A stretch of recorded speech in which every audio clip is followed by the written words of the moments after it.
आवाज ठीक है।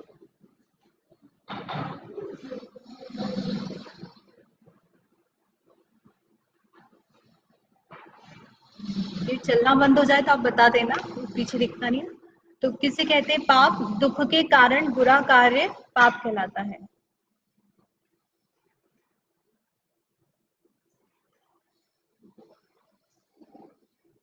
दूसरी परिभाषा दी है, जो जीव को बुरे रास्ते में डाल दे। पहली क्या है? दुख का कारण बुरा कार्य पाप कहलाता है। दूसरी, जो जीव को बुरे रास्ते में डाल दे। चालू है।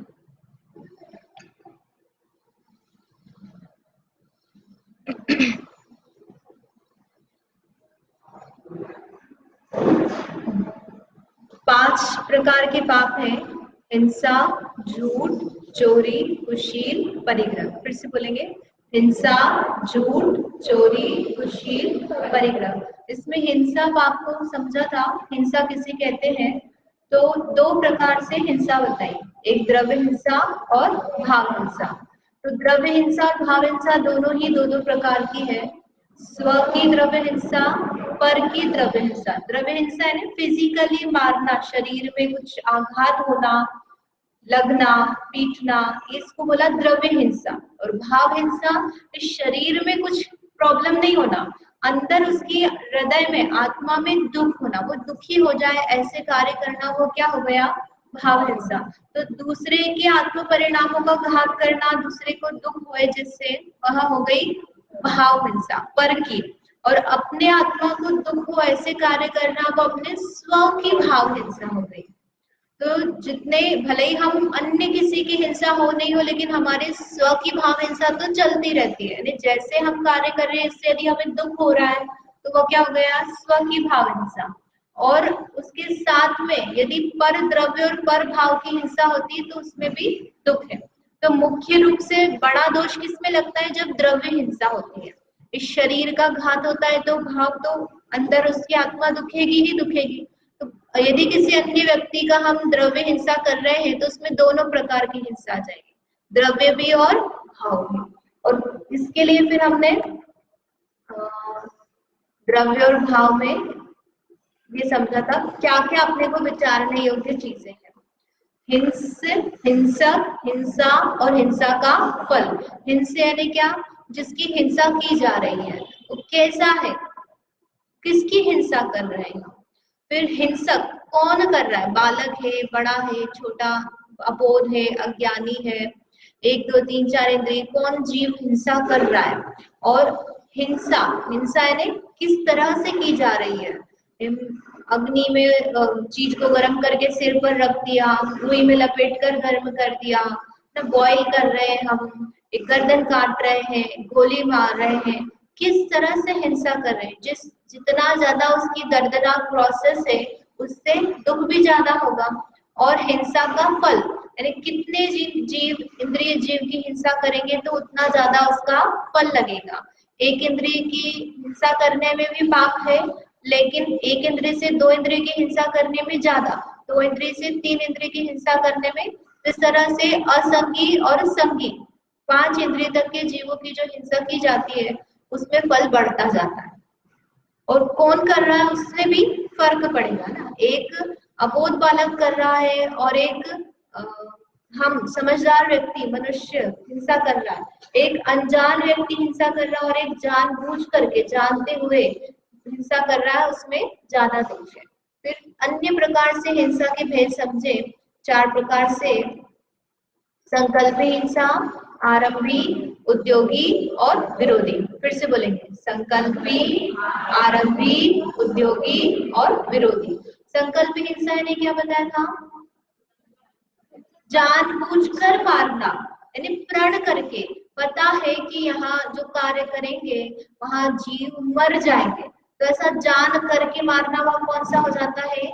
संकल्पी हिंसा। कि हमें पता है कि रात भर पिंजरे में यदि चूहा पकड़ा गया तो क्या होगा? मर जाएगा। तो पिंजरा मोस्टली लोग कब लगाते हैं? रात को लगाते हैं। जबकि कब लगाना चाहिए? जब आप चौकी में रहते हो तब लगाना चाहिए, कि जैसे ही पकड़ में आया तुरंत हमने उसको निकाल कर बाहर छोड़ दिया। हम कब लगाते हैं? जब हम रहते नहीं है। अब वो पड़ा रहेगा, खून में लथपथ हो जाएगा, मर भी जाए, कुछ निकलने का प्रयास करे। तो ऐसे जानबूझकर, हमें पता है कि इस क्रिया के फल में किसी का मृत्यु मरण हो सकता है, और जानबूझकर की जाने वाली हिंसा कौन सी है? संकल्पित हिंसा।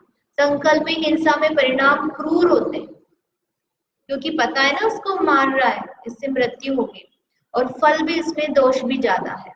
फिर है आरंभिक हिंसा। तो आरंभिक हिंसा में क्या बताया था? घर के कामकाज में जो हिंसा होती है वह आरंभिक हिंसा है। तो आरंभिक हिंसा में चलो हमको घर के कामकाज है, हम तो कर सकते हैं, करना ही है, तो हम कुछ भी करें। कि उसमें यदि आप अनर्थ रूप से करोगे, नरक गति का आएगा विषय, उसमें बताते बहुत आरंभ और बहुत परिग्रह नरक गति का कारण है।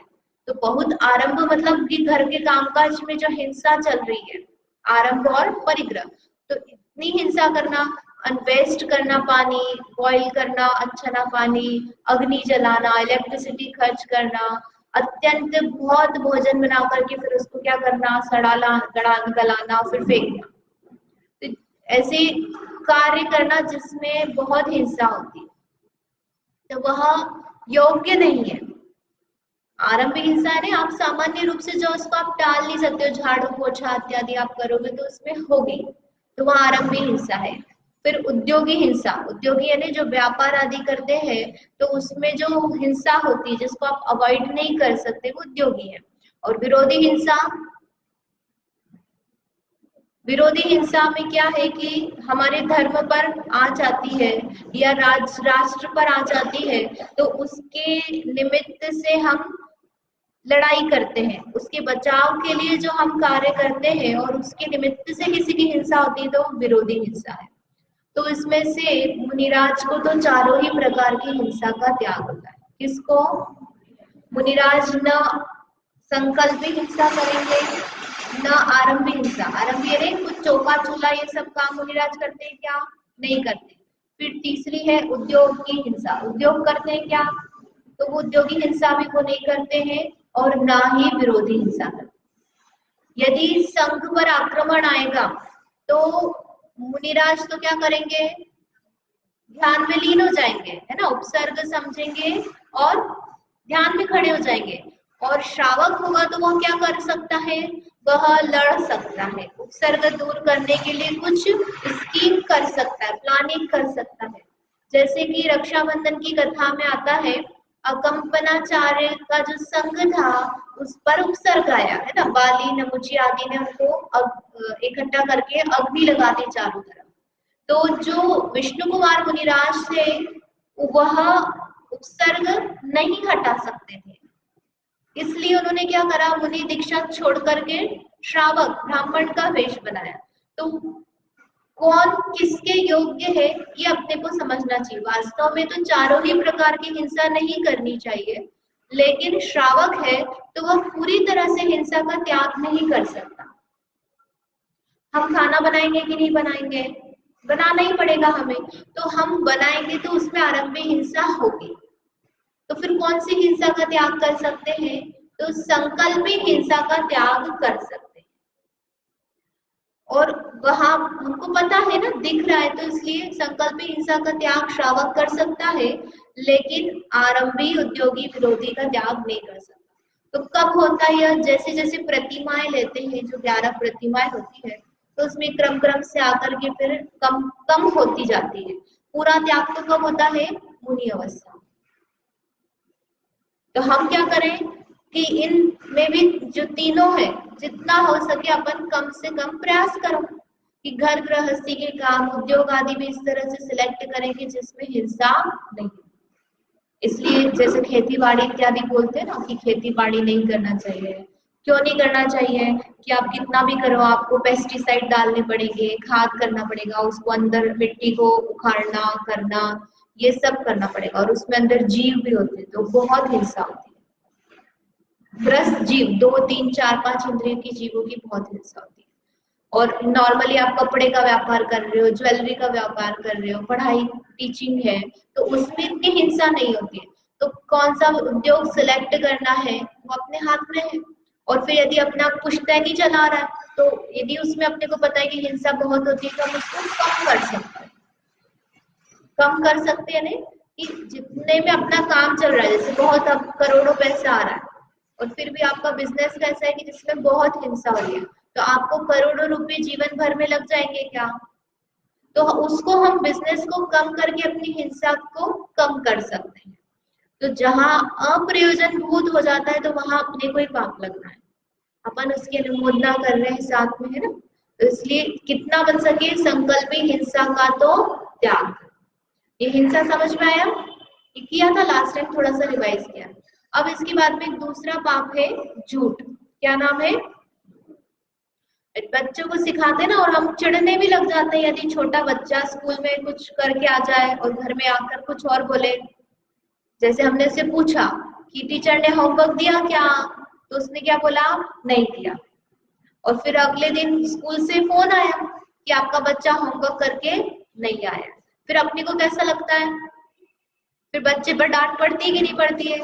और ऐसा डेली होने लग जाए किसी न किसी काम को लेकर के और झूठ करने लगे, इधर की उधर करने लगे, तो अपने को कैसा होता है? दुख होता है। हम क्या चाहते हैं? उस बच्चे को सुधारना चाहते हैं। तो उससे ये पता चलता है कि वास्तव में झूठ बोलना अच्छी बात नहीं है, दुख का कारण है। हमें भी दुख हो रहा है और वो बच्चे को भी दुख हो रहा है कि नहीं हो रहा है? तो जैसे बच्चे को दुख होता है ऐसे ही कोई भी जीव हो, झूठ बोलने से पाप का बंध होता है और दुख होता है। अब हम किस तरह से झूठ बोलते हैं वो अपन समझते हैं। हमें लगता है कि दूसरे लोग झूठ बोलते हैं, हम तो बोलते ही नहीं है। आते हैं तो क्या बताए झूठ के लिए? जैसा देखा जाना हो वैसा ही न कहकर अन्यथा कहना झूठ है। सब एक साथ बोलेंगे।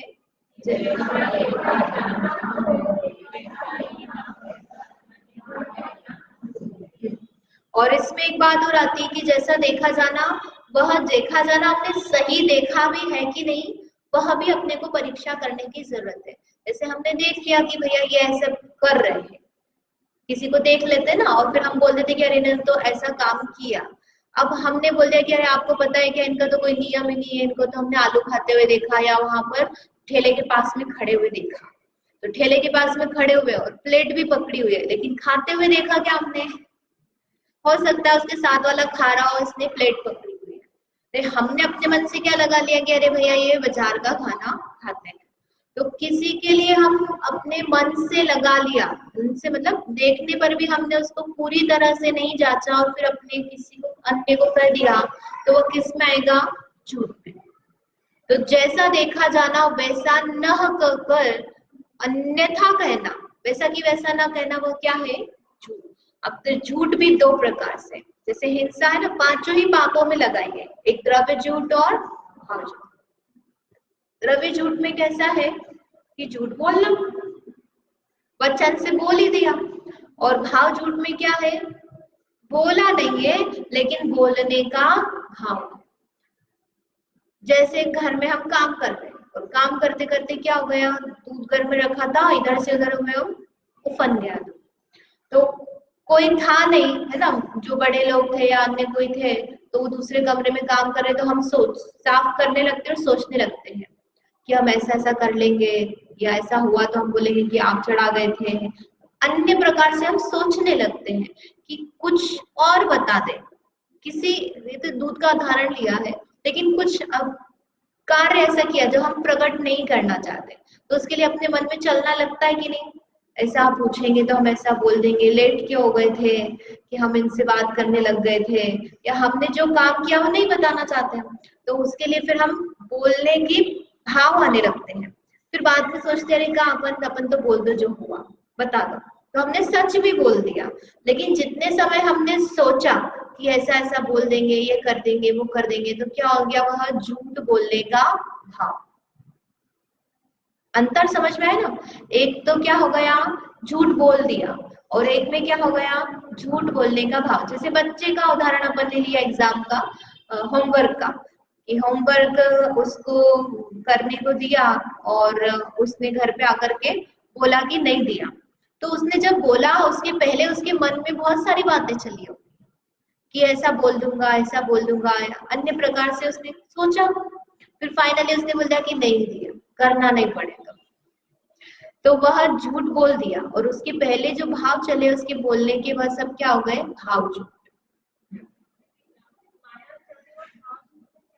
वो साथ में निमित्त निमित्त संबंध भी बन जाता उसमें। जो मायाचारी ना उसकी व्यक्तता है, तो व्यक्तता किससे होती है, झूठ इत्यादि से। मतलब आपके मन में मायाचारी चल रही है, तो मायाचारी है भी, लेकिन बाहर में बोलते ना जैसा कहा वैसे, मतलब मन में कुछ और वचन में कुछ और है। तो वो पूरी तरह से मतलब उसकी जो व्यक्तता हुई, इसने मायाचारी करी तो प्रकट कैसे होगी, झूठ के माध्यम से।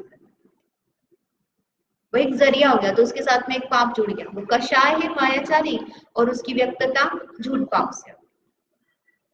अब हम बोलते हैं क्या झूठ, अभी तो समझ में नहीं आ रहा कि हम झूठ बोलते हैं, लेकिन अपने जीवन में हम कई अलग अलग तरीके से झूठ बोलते हैं। झूठ बोलना मतलब हम गलत ही बोल रहे हैं वही झूठ हो गया, ऐसा नहीं है। झूठ और झूठ के अलग अलग प्रकार हैं, देखते हैं, है ना। सबसे पहले है विद्यमान को अविद्यमान कहना। दिख रहा है, पीछे दिख रहा है, नहीं दिख रहा, आगे आ जाओ, अब इधर साइड आगे आ जाओ।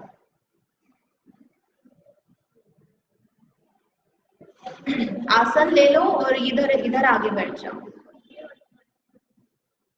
आपको दिख रहा है, ठीक है। तो विद्यमान को अविद्यमान कहना, हिंदी थोड़ी सी कठिन है। विद्यमान यानी क्या होता है, जो एग्जिस्ट कर रहा है, और अविद्यमान यानी जो एग्जिस्ट नहीं करता है। तो विद्यमान को अविद्यमान यानी क्या हो गया कि कोई पदार्थ है और उसको कहना नहीं है। क्या कहा, कोई पदार्थ है और उसको कहना नहीं है। तो ये काम करते कि नहीं करते हम, घर में बच्चों से निपटने के लिए बहुत बार हमको करना पड़ता है। एक छोटे छोटे बच्चे होते हैं 2-3 साल के, और उनको कोई चीज पसंद आ जाती है खाने की, तो वो उसके पीछे ही पड़ जाते हैं। जैसे मान लो अपन ने केक बनाया, बिस्किट बनाया, तो उसको एक बार दिया, 2 बार दिया, वो बार बार किचन में आकर मांगता है। तो फिर हम क्या बोलते हैं, खत्म हो गया, खत्म हो गया है क्या। हम उसको डब्बा खाली करके दिखा देते हैं। तो खाली करके करा क्या हमने, उसको दूसरे चीज डब्बे में भर लिया उसके पीछे से, और फिर उसको दिखा दिया, देखो डब्बा खाली हो गया। तो खाली एक्चुअल में खत्म नहीं हुआ है, लेकिन हमने उसको क्या कहा कि खत्म हो गया। तो खत्म हुआ मतलब क्या, नहीं है। तो है उस पदार्थ और उसको हम क्या बोल रहे हैं, नहीं है। तो वह विद्यमान को अविद्यमान कहना, वह हो गया एक झूठ का टाइप। जैसे बहुत ही प्रचलित उदाहरण है कि कोई मेहमान पूछने आए है ना, चंदा वाले या कोई काम वाले आए और पूछा कि पापा है क्या। तो पिताजी क्या करते हैं, बच्चे से बुलवा देते हैं कि बोलना पापा नहीं है। भोला बच्चा होता है तो वो तो ये भी बोल देता है कि पापा ने बोला है कि पापा नहीं है। लेकिन कोई समझदार होता है तो वो क्या बोलता है, पापा नहीं है। तो पापा नहीं है, तो पापा है कि नहीं है, है, लेकिन क्या बोला, नहीं है। तो वह क्या हो गया, विद्यमान को अविद्यमान कहना। ऐसे ही बड़े लोगों के लिए भी कहते हैं, जैसे किसी को शुगर की प्रॉब्लम है, डायबिटीज की है, तो मीठा बहुत पसंद है, तो हम घर में जो बड़े लोग होते हैं अब उनसे आप कैसे बोलो कि नहीं हम नहीं दे सकते, तो हम क्या करते हैं, मना कर देते हैं। तो वह भी एक झूठ का प्रकार है। इसमें धर्म के संबंध में हम कैसे करते हैं उसके एक दो उदाहरण देखते हैं। धर्म से संबंधित जो है, जैसे स्वर्ग नरक कुछ नहीं होते हैं, हम बता रहे हैं या नहीं बताएं, लेकिन वह व्यक्ति कहे कि स्वर्ग नहीं होता, नरक नहीं होते, कर्म नहीं होते, भूत पिशाच नहीं होते, ऐसा कोई कहे, तो भूत और पिशाच जो है वह होते हैं, लेकिन कौन है, किस रूप में है, तो व्यंतर देव होते हैं। कोई भूत जैसा वो टीवी में दिखा रहे हैं वैसा वाला भूत नहीं है। तो वह है और उसको क्या कहना नहीं है। कर्म होते हैं और उसके लिए कहना कर्म नहीं होते। तो विद्यमान को अविद्यमान का, ये क्या हो गया, धर्म के संबंध में असत्यता हो गई। फिर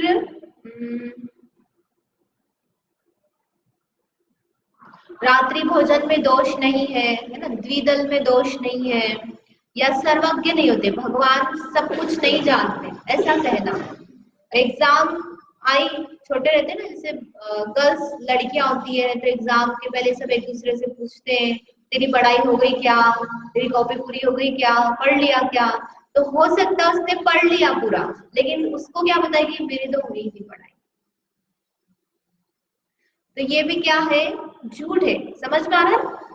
तो ये पहला प्रकार हुआ। दूसरा वाला है इसका उल्टा, कोई पदार्थ नहीं है और उसको कहना है।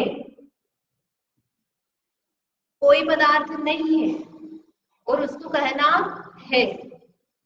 जैसे लड़की के यहाँ पर लड़के वाले आए और पूछा खाना बनाना आता है क्या और नहीं आता है, लेकिन क्या कहा, आता है। तो वह क्या हो गया, झूठ। तो ऐसे बहुत सारे जो गुण हम में नहीं है और वह हम बता रहे हैं कि अरे इसको कढ़ाई है, पेंटिंग है, गाना अच्छा गाती है, जो है वो बताओ, वो तो कोई बात नहीं। लेकिन जो नहीं है और आपको बताओ कि सुबह सुबह 5 बजे उठ जाती है ना, मंदिर भी जाती है और पूजा भी करती है, धर्म की भी इसको आता है, और रोज अपन कर दिया कि रोज ऐसा करती है, तो रोज जाती है क्या। तो जैसा है नहीं उसको बताना कि ऐसा है, वह क्या हो गया, अविद्यमान को विद्यमान कहना। जैसे धर्म से संबंधित देखेंगे तो इसमें केवली भगवान को कौवे का मांस खाने वाला बताना, ये अपन लोग नहीं बताते। श्वेतांबर में प्रचलित है कि जो भगवान है उनको बीमारी हुई थी, तो फिर उनको महावीर स्वामी के लिए आती ना कथा, उसमें ऐसा बताते कि कौवे का मांस खाया रोग दूर करने के लिए। तो भगवान आहार लेते क्या, नहीं लेते, लेकिन उनको क्या बताया, मांस भक्षी बता दिया। फिर ब्रह्मा विष्णु महेश होते हैं, जबकि एक्चुअल में ये नहीं है, एग्जिस्ट ही नहीं करते। गणेश जी है, गणेश जी होते हैं क्या, ऐसा जो देव बता रहे हैं लौकिक में वह देव होते नहीं है। जो गणेश जी के लिए कहते हैं ना, तो काम बताओ कहीं भगवान है कैसे, वो लोग मानते हैं, लेकिन एक्चुअल में है क्या, अपन केवली भगवान बोलते, तो केवली भगवान तो है लेकिन वो होते नहीं है। फिर स्कूल में छुट्टी मना ली, घर पे आके बोला, गए नहीं स्कूल बच्चा ना, बस से उतर के वापस आ गया और कहा कि स्कूल में छुट्टी है, हड़ताल हो गई थी, जबकि छुट्टी नहीं थी। तो छुट्टी नहीं है उसको बताना छुट्टी है। ऐसे मार्क्स आए, उस मार्क्स को क्या कर दिया उसने, 0 को 100 कर दिया या 90 कर दिया, बच्चे ने अपने रिपोर्ट कार्ड को चेंज कर दिया। तो वो अभी क्या हो गया कि अविद्यमान, 90 मार्क्स थे, मतलब 0 थे, 0 को क्या कर दिया उसने, 90 चेंज कर दिया। तो वह अविद्यमान को विद्यमान, जैसा है नहीं उसको है ऐसा बताना। 3 है ना इसमें, देखो पहला तो क्या है उसको बताना नहीं है, फिर नहीं है उसको बताना है, और अन्यथा प्ररूपण। ये डेली लाइफ में चलते आप सोचोगे तो ध्यान में आएगा। जैसे कोई हमसे कुछ चीज मांगने आया और हमको नहीं देनी थी, सब्जी भाजी मांगने आया हो, एक कपड़े मांगने आया हो और हमको नहीं देना, तो हम क्या बोलते हैं, नहीं अभी हमारे पास, हमने किसी को दे रखी है, कहते ना ऐसा। तो वह पहले वाले में आ जाएगा कि है लेकिन हम उसको कह रहे हैं नहीं है, और फिर नहीं है और उसको हम कह रहे हैं है, हमारे पास इतने रुपए है, इतनी गाड़ी है, इतना बैंक बैलेंस है, ये सब गप्पे हाँक रहे हैं व्यक्ति, और है नहीं कुछ भी, तो क्या हो गया वह दूसरा वाला। फिर अन्यथा प्ररूपण, अन्यथा प्ररूपण में क्या है कि वह कुछ तो है लेकिन जैसा है वैसा नहीं बता रहे। जैसे कि लड़के की सैलरी पूछी, लड़का देखने गए तो उसकी सैलरी पूछी, जॉब तो करता है वो, ऐसा तो नहीं कि जॉब नहीं करता, जॉब करता है, कमाता भी है। तो उसकी सैलरी कितनी बताई उसने? 50,000। और सैलरी कितनी है उसकी? 25,000। तो क्या हुआ, वह कमा रहा है, जॉब भी है, लेकिन 25 की कितनी बताई उसने? 50। अन्यथा निरूपण। आत्मा कैसा है? भूत रे।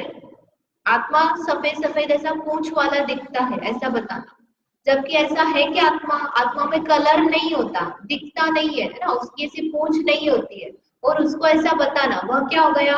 अन्यथा निरूपण। फिर ये राक्षस होते हैं, वो राक्षस नारकी है और उनके सींग होते हैं ऐसे, ऐसा बताना।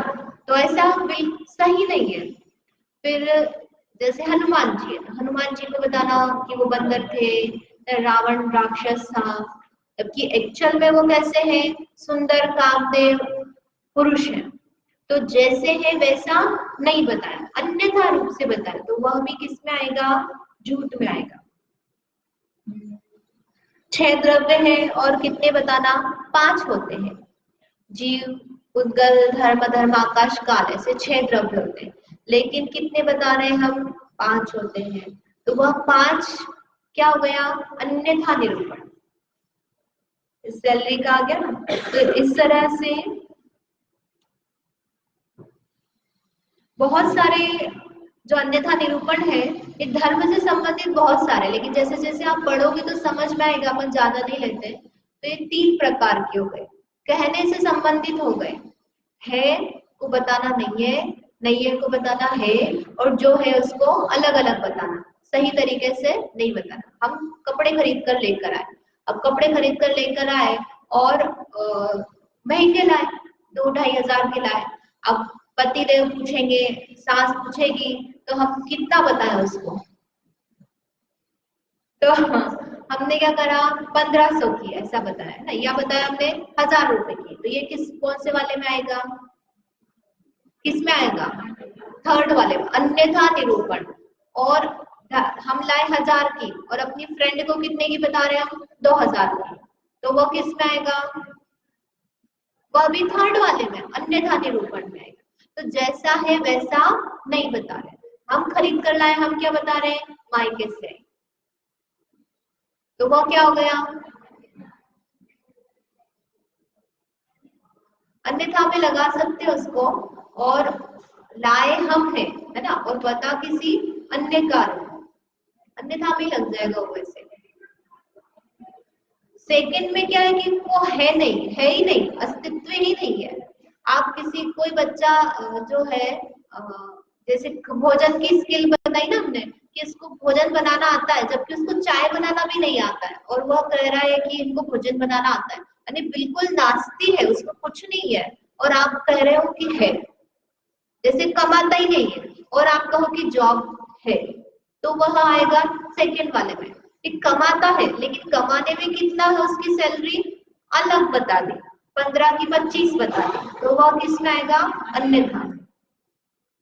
ठीक है, आप समझ में आए ना दोनों में अंतर। फिर चौथा है गर्हित वचन। तो ये तीनों तो झूठ है, ये समझ में आते हैं। इसके अलावा और कौन सा झूठ है? गर्हित वचन। गर्हित वचन यानी क्या? अच्छे वचन नहीं है, सुनने में ही बहुत अपने को ऐसा लगे कहाँ आ गए अपन, कैसे वचन बात बोल रहे हैं, कैसी बातें कर रहे हैं। मार्केट में आप सुबह सुबह निकलो, तो जो स्लीपर्स वगैरह होते हैं, बात कर रहे हो कभी, या फिर जो हल्के लोग होते हैं ना, झगड़ा करते हैं शराब पी करके, जो वर्कर्स आते हैं, अपने यहाँ बाइयां आती है, उनके पति लोग हैं, लड़ाई करते हैं और फिर जो गालियां देते हैं, तो वो सब जो निंदनीय वचन है, जो अपन को सुनना पसंद नहीं है, ऐसे वचन कहना। क्या लिखा है? निंदनीय। निंदनीय ने जो सुनने में अच्छे नहीं लग रहे, निंदा होती है। निंदा है, निंदा समझ में आता है? बुराई करना। ये कैसी है? ये काम ही नहीं करती है, सारा काम हम करते हैं, ये देखो बैठी रहती है, जब देखो तब टीवी लगा लेती है, कितना खर्चा करती है। ये सब निंदा के वचन है। तो ये निंदा के वचन भी वास्तव में भद्र अच्छे वचन नहीं है। किसी अन्य की आप निंदा कर रहे हो, अपनी दृष्टि में हमने ऐसा मान लिया है कि भैया खर्चा ज्यादा नहीं करना चाहिए, ये बहुत खर्चा करती है, तो ये कैसी हो गई? बुरी हो गई। तो हम जिसको भी मिलेंगे उनको क्या कहेंगे?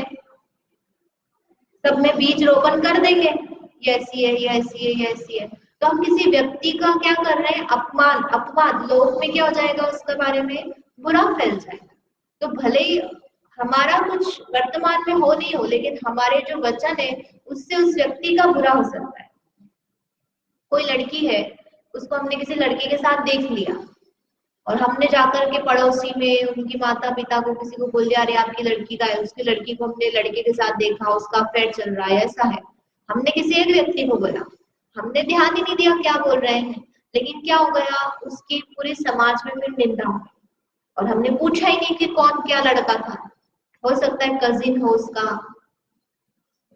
भाई हो, भाई तो अपन खैर नहीं बोल सकते, लेकिन वैसा संबंध नहीं है जैसा अपन बता रहे, या हो भी और टूट गया संबंध, तो अब उसकी शादी हो सकती है क्या?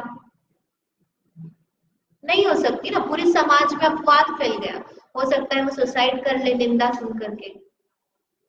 तो हमें ऐसा लगता है कि हमारे वचन कोई बहुत बुरे नहीं है, लेकिन किसी अन्य के दिल पर बहुत आघात कर सकते। घर के अब छोटे छोटे वचन ले लो कि आपने खाना बनाया और सब तरकीब आपने लगाई, और जब पूरा काम हो गया, जब तारीफ की जा रही है, तो प्रशंसा कोई और ले ले, या फिर काम बिगड़ गया और आपको कह दे, अरे इसने ऐसा बनाया या ऐसे ही बनाती है, इसके मायके में भी ऐसे ही चलता, और इसको कितनी बार सिखा दिया, ये ऐसे ही खाना बनाती है। भले ही अच्छा नहीं बना, वास्तव में नहीं अच्छा बना, तो वो वैसे ही बोल रहे हैं, लेकिन वह वचन सत्य होते हुए भी अच्छा लगता है क्या सुनने में? हमको कितनी संश्लेषता होती है, चलता ना, ये सब दिन भर चलता रहता है घर में अपने। तो ऐसे वचन जो भले ही सत्य हो, लेकिन सत्य होने पर भी दुख के कारण हो, कलह, जिससे झगड़ा हो जाए घर में, ऐसे वचन हो जाए, तो वह कैसे हैं? झूठे वचन। कोई हमसे बोलता है तो उसको जाकर अब ये नहीं सिखाना तुम झूठ बोल रहे हो, ये तुम ऐसे वचन कह रहे हो ना, अपन सीख लिए। तो ये दूसरों को कहने के लिए नहीं है, अपने आप को सुधारने के लिए, कि हम अन्य के साथ ऐसा नहीं करें। अपने साथ यदि कोई बोल रहा है तो अपने उदय काम करेंगे, अपना पुण्य पाप का उदय होगा, लेकिन कम से कम हम अब नए समझ करके अन्य किसी के साथ तो ऐसे वचन नहीं बोले। गलत भी हो गया काम तो आप उसको ऐसे शब्दों में प्रयोग करके ढंग से बताओ कि वो दुखी भी नहीं और समझ भी जाए। उसको बिल्कुल, अरे कैसे काम करते हो, तुम्हारे यहाँ तो कुछ ऐसे करते हैं, आप ऐसे करोगे तो करेगा क्या? वो रुस जाएगा, वो दुखी हो जाएगा, आगे करता होगा तो भी नहीं करेगा, और मन भी नहीं लगेगा, खाने पीने में भी मन नहीं लगेगा, मन मुटाव हो जाएगा, कलह हो गया ना, झगड़ा हो गया, एक सेंटेंस से झगड़ा हो जाता। तो ऐसे वचन निंदनीय, कलह कारक, पीड़ा कारक, पीड़ा कारक बहुत अच्छे से समझ में आता है ना, अपने को अपने मायके के बारे में यदि कोई बोल दे तो कैसा लगता है? पीड़ा ही होती नहीं है। तो ये जो वचन है, भले ही सत्य भी हो, लेकिन उसका जो सामने से कोई व्यक्ति काला है, उसको भी पता है वो काला, लेकिन आप उसको ले रहे काले, काला काला काला, तो काला है तो ऐसा बदसूरत है, तो सत्य होते हुए भी उसको दुख लगता है कि नहीं लगता है? तो वह झूठ हो गया, पाप हो गया, ऐसा यहाँ पर बताना चाहते हैं। शास्त्र विरुद्ध और अपवाद कारक वचन कहना। अपवाद कारक समझ में है? अपवाद यानी समाज में उसकी निंदा हो जाए, जैसे मैंने लड़की का उदाहरण लिया, तो किसी की बदनामी हो जाए, ऐसे वचन नहीं कहना। तो ये सब किस में आ रहे हैं? झूठ में। अभी झूठ में एक प्रश्न आता है सामान्य से, कि जैसे एक हिरण जा रहा है, उस हिरण को पकड़ने के लिए शिकारी उसके पीछे पीछे जा रहा है, तो वो हिरण जा रहा है, तो मुनिराज बैठे और एक श्रावक भी बैठा है, तो जो हिरण गया ऐसे निकल कर गया, फिर वो शिकारी आकर के पूछता है कि किधर गया हिरण, तो उसने, श्रावक ने क्या कहा? इधर गया। किधर गया था हिरण? इधर। और श्रावक ने क्या कहा? इधर। तो वह झूठ में आएगा क्या? किसी की हिंसा हो जाए ना, ऐसा सत्य भी नहीं बोलना, इधर जाएगा तो क्या होगा? हिरण को मारेगा। तो अपने को ऐसे वचन, सत्य वचन भी नहीं बोलना जिससे किसी की हिंसा। अच्छा, मुनिराज क्या करेंगे? मुनिराज कुछ भी नहीं बोलेंगे, मुनिराज तो ध्यान में, गुप्ती है ना, उनको ये इधर भी, इधर गया और इधर गया, दोनों ही नहीं ऑप्शन है उनके पास। श्रावक तो बोलना ही पड़ेगा उसको, वो टाल दे, हो सकता है मैंने नहीं देखा ऐसा भी बोल सके, लेकिन एक तरह से उसने देखा और वो बोल रहा मैंने नहीं देखा, तो वो भी झूठ ही है। लेकिन वह किसी के प्राण बच जाए तो वह श्रावक इस तरह के वचन बोल सकता है। लेकिन मुनिराज को जो है वो सभी प्रकार के झूठ का त्याग है। दोनों में अंतर समझ में है? तो हम क्या करें फिर, अब जैसे पेंसिल बेचनी है, बिजनेस करते हैं ना, तो आपने 2 रुपए की खरीदी और आप 3 रुपए में बेच रहे हो, तब 2 की 3 में बेचोगे तो फिर क्या हो गया, झूठ हो गया, अन्यथा निरूपण हो गया ना, आप 2 में लाया आप 3 में बेच रहे हैं। कि श्रावक जो है वो स्थूल झूठ का त्याग करता है, बड़ा बड़ा झूठ, जिससे किसी का दुख हो जाए, पाप हो जाए, जो सामान्य से आप जिसको अवॉइड नहीं कर सकते, बिजनेस में आपको 2 का 3 करके कमाना ही पड़ेगा, तो उसको यहाँ पर सूक्ष्म वाला जो है उसको नहीं किया। तो सामान्य से कौन सा पाप का त्याग करना, स्थूल झूठ का त्याग करना। इसके लिए कहानी आती है सत्य घोष की, सुनिए आप लोगों ने, सुनिए, बहुत सारे लोगों ने नहीं सुनी है। तो एक नगरी में एक सेठ था, बहुत ही फेमस था, वो जनेऊ पहनता था, ब्राह्मण था, और उस किसके लिए फेमस था कि यह जो सेठ है कभी झूठ नहीं बोलता है, तो उसके कारण से उसका नाम रख देते सत्य घोष। क्या नाम रख दिया उसका, क्यों रखा, कि वो कभी झूठ नहीं बोलता था। तो राजा का ऊपर भी अच्छा इंप्रेशन पड़ा था। तो एक बार एक व्यापारी जो रहता है उसको बाहर जाना होता है बिजनेस करने के लिए, तो वो सोचता है कि मेरा धन में किसके पास रखूं, कोई रिलेटिव नहीं है, तो उसको सत्य घोष के बारे में पता चलता है। फिर वो निर्णय करता है कि यह व्यक्ति सच बोलता है, तो हमें क्या करना चाहिए, इसके पास में रख देना चाहिए अपना धन, क्योंकि ये झूठ बोलता नहीं है, तो जितना अपन देंगे वह उतना की उतना लौटा देगा। तो ऐसा करके वह बाहर विदेश जाता है धन कमाने के लिए, और जब वह धन कमा करके वापस लौट रहा होता है तो उसका जो जहाज है वह डूब जाता है, तूफान आता है समुद्र में और वह डूब जाता है, सारा उसका पैसा चला जाता है। और उसकी जो दशा है वो भी कैसी हो जाती है, मतलब डूब करके निकल के आ रहा है व्यक्ति, तो उसके कपड़े लगते भी सब बहुत अच्छे से व्यवस्थित तो नहीं होंगे, तो ऐसा दीन दुखी टाइप से पागल सा दिखने लग जाता है। अब वो जब सत्यघोष रहता है तो वह राजा के साथ बैठा हुआ होता है अपने आंगन में और खेल रहा होता है राजा के साथ में चौपड़ इत्यादि। तो उसको दूर से देखकर व्यापारी को वो पहचान लेता है कि ये व्यापारी है जो मेरे पास रत्न रख कर गया था। तो जो सत्यघोष है उसके मन में क्या आ जाता है कि अरे ये व्यक्ति तो क्या है, अब कपड़े फटे हुए लगते हैं, इसके पास कुछ है नहीं, तो अपन इसके रत्न रख लेते हैं, उसके मन में ऐसा पाप आ जाता है। तो पाप आ जाता है तो वो राजा को क्या बोलता है कि देखो ये जो व्यक्ति है ना, ये आएगा और ये बोलेगा कि मुझे रत्न दे दो, ये पागल व्यक्ति है। और वास्तव में वो जो था सेठ, वो किस लिए आया, रत्न लेने आया, उसने रत्न मांगे, तो राजा को भी लगा कि ये शायद पागल ही है, तो वह उनको भगा देता है। तो वही पेड़ पर बैठा बैठा मतलब 2-3 बार बोलता रहता है कि जो सत्य घोष है वो मेरे हीरे नहीं देता, राजा न्याय नहीं करता, ऐसा बोलता रहता है। तो एक बार जो रानी है वो सोचती है कि ऐसे ही बोलता है, बस यही बोलता है और कुछ नहीं बोलता है, तो उसमें कुछ बात होगी, अपने को उसकी कुछ खोज करना चाहिए। तो वह सत्यघोष को अपने घर महल में बुलवाती है और खेलने लगती है चौपड़।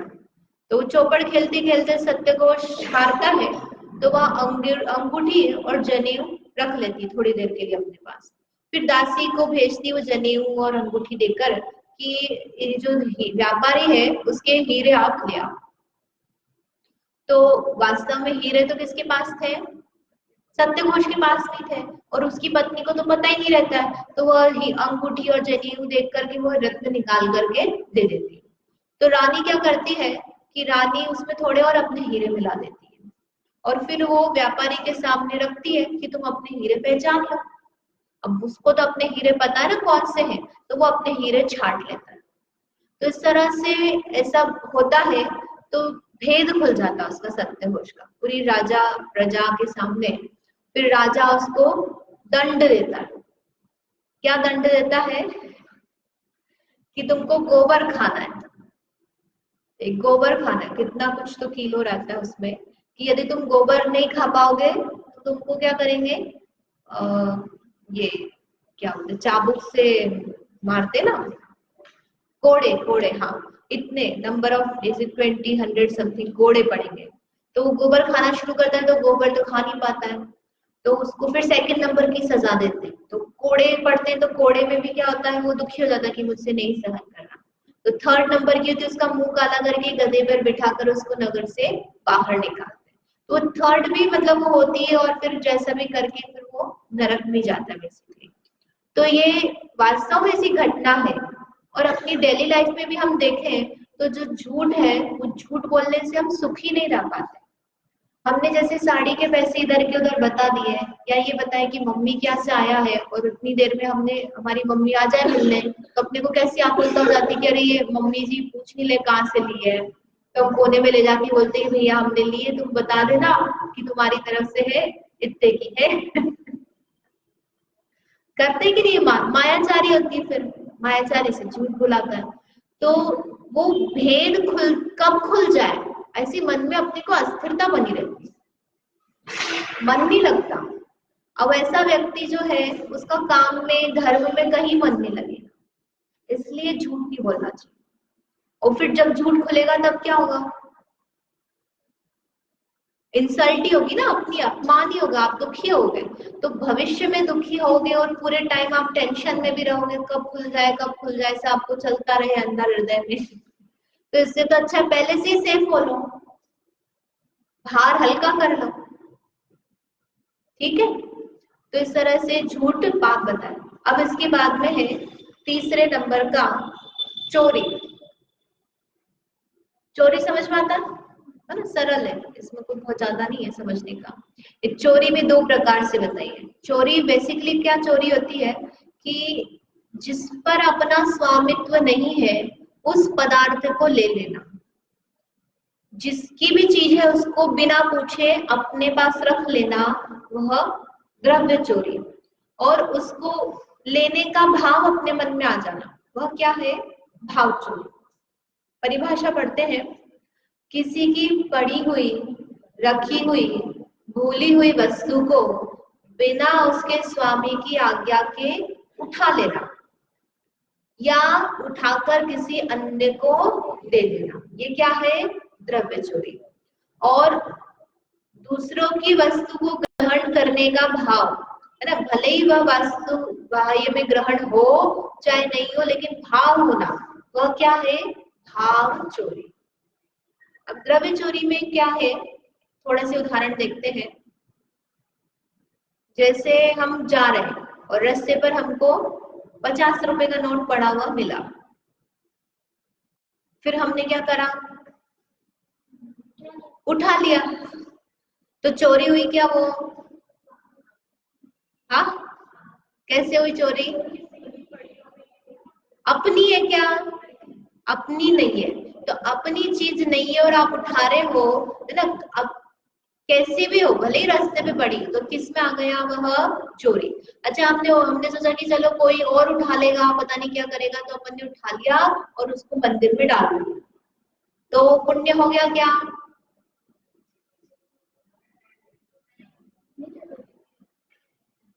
चोरी ही है वो बेसिकली। आपने वो जो नोट उठाया ना, वहीं से गलत काम हो गया। अब चाहे आप उसको मंदिर में डालो, चाहे खुद खर्चा करो, चोरी का पैसा है।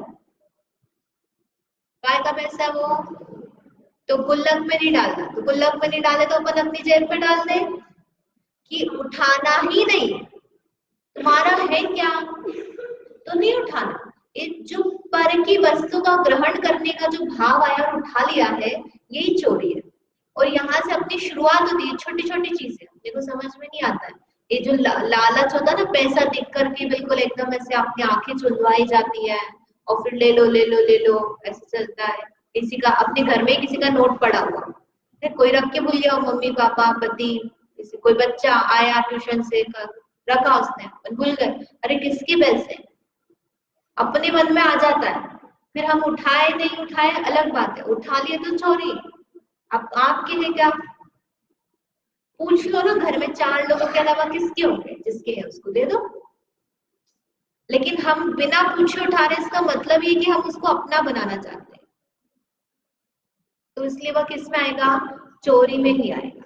बिना पूछे आप किसी की भी चीज ले रहे हो, क्या होता है चोरी में कैसे आया कि उसमें जैसे मान लो वो व्यक्ति बाद में ढूंढता ढूंढता आया, उसको पता चला कि मेरी कुछ चीज गिर गई, पेन हो सकता है, पेंसिल हो सकता है, फोन हो सकता है, बैग हो सकता है, कोई भी चीज हो सकती है, और हमने उसको ले लिया कि कोई भूल गया, भूली हुई चीज को हमने ले रख लिया, कह रहे चलो कोई भूल गया अपन अगली बार दे देंगे। मान लो वापस ढूंढते ढूंढते आया और उसको नहीं मिली, तो क्या होगा, है दुखी होगा ना वो, और क्या क्या नहीं सोच ले पता नहीं, जैसे चप्पल का हो जाता है कई बार, है नहीं,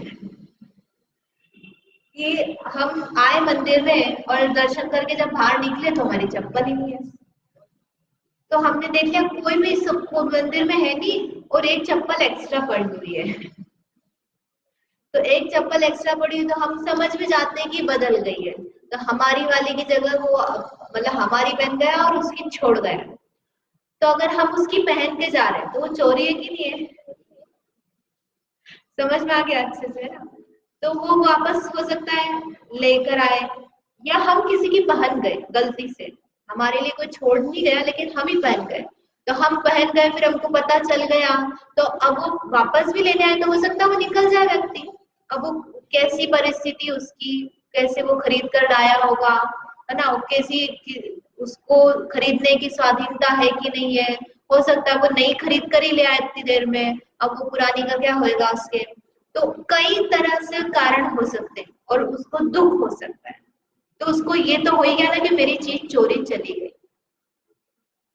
आपके घर में से कभी कोई सोने की चीज इधर की उधर हुई है, क्या आपने अंगूठी निकाली और रख दी और बाद में आप ढूंढ रहे हो, एक दिन, 2 दिन, 3 दिन, फिर बाद में घर वाले बताते कि अरे मैंने उठा ली थी, तो वो जो चीज नहीं मिलती है तब अपने परिणाम कैसे होते हैं, कितने दुखी होते हैं, आप किस किस को शक की निगाह से नहीं देखते हो, और जबकि वो चीज गई ही नहीं है, और वास्तव में कोई चीज चली जाए तब कितना दुखी होगा, तो इसलिए जब हमें पता है कि हम दुखी होते हैं, तो अन्य की चीज को ग्रहण करने का भाव तो क्या है, चोरी, और उससे बहुत दुख होता है, पाप बन होता है। ठीक है, ज्यादा सूक्ष्म में नहीं लेते, इस स्थूल चोरी का अपने को त्याग करना चाहिए, कि हमारे पास में भी यदि किसी की चीज पड़ी है, कोई भूल गया है, तो भी भूल गया तो आएगा ना लेने, जहां है यहाँ सामान रखवा दो, लॉस्ट एंड फाउंड, वहां से ले लेगा, आपने उठा ली और आप नहीं दे पाए, तो फिर किस में चला गया वो, हमारे भाव नहीं है रखने के, लेकिन आपने उठाए तो आपको देना चाहिए, पहले कंफर्म करना चाहिए कि इसी व्यक्ति की है, हो सकता है आप किसी और की समझ के ले आए और किसी और की हो, ठीक है, तो इस तरह से चोरी पाप है। अब इसके बाद में है कुशील। कुशील क्या होता है कि बुरी निगाह से देखना, बच्चों को तो यही समझाते हैं, बच्चों को ज्यादा समझ में नहीं आता लेकिन हम समझ सकते हैं, तो कुशील मतलब क्या है कि पर पुरुष को बुरी निगाह से देखना, और पुरुष के लिए क्या लगाएंगे, पर स्त्री, माँ बहन पर जो भी है उसको बुरी निगाह से देखना, वह कुशील है, तो द्रव्य कुशील और भाव कुशील, इसमें भी 2 तरह से लगाएंगे, तो द्रव्य कुशील तो क्या हो गया कि छेड़खानी करना, बस में जा रहे हैं तो छेड़खानी करना, कपड़े खींचना, ऐसे करना, है ना, कोई पुरुष करे कोई महिला करे, और भाव कुशील में क्या हो गया, परिणाम, अंदर में परिणाम उत्पन्न हो जाना, तो हम करते हैं कैसे परिणाम, नहीं करते हैं, कि जो ये परिणाम है टीवी देखने पर हो जाते हैं, कैसे होते हैं कि जब उसमें सब ऐसे सीन आते हैं रोमांस वाले, तो उसमें अपने भाव भी ऐसे ही होते हैं, कोई एक्टर हमको यदि बहुत पसंद है, ऐसे गर्ल्स होते हैं ना, टीनेजर गर्ल्स होते हैं, तो उनको वो फैन बन जाते हैं किसी एक्टर के, तो एक्टर के फैन है, उसके कॉन्सर्ट में जाना चाहते हैं, उनकी फोटो कलेक्ट करते हैं, तो वो सब देख देख करके भाव का एक आ रहा है, कौन सा भाव आ रहा है, भाई का भाव तो नहीं है ना, कि ये मेरा भाई है, भाई के पिक्चर ऐसे रख के घूमेंगे क्या? अपने को सब बड़े, अपने को समझ में आता कैसा भाव है, वह अनुराग का ही भाव है, रति का ही भाव है। फिर वो अन्य जो लड़के होते हैं उनमें भी वो कैसे व्यक्ति ढूंढते जैसा उनको एक्टर पसंद है, वैसा ही होना चाहिए, लंबा होना चाहिए, ऐसे ऐसे कपड़े पहनने वाला ऐसा होना चाहिए। और कोई जा रहे हैं तो चार लड़के दिखे तो अपने परिणाम उनको देखकर कैसे खराब हो रहे, या चार लड़कियां दिखी तो लड़के के परिणाम खराब।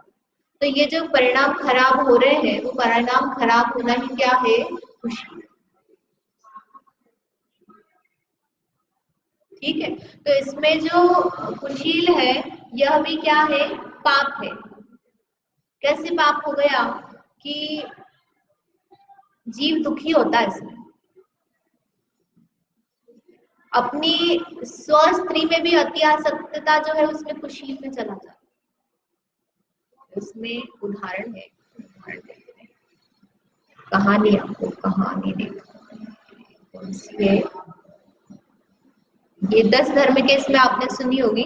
तो एक है इसकी यशोधर राजा की कथा आती है, थोड़ी सी अपन देखते हैं फिर चलते हैं इसमें।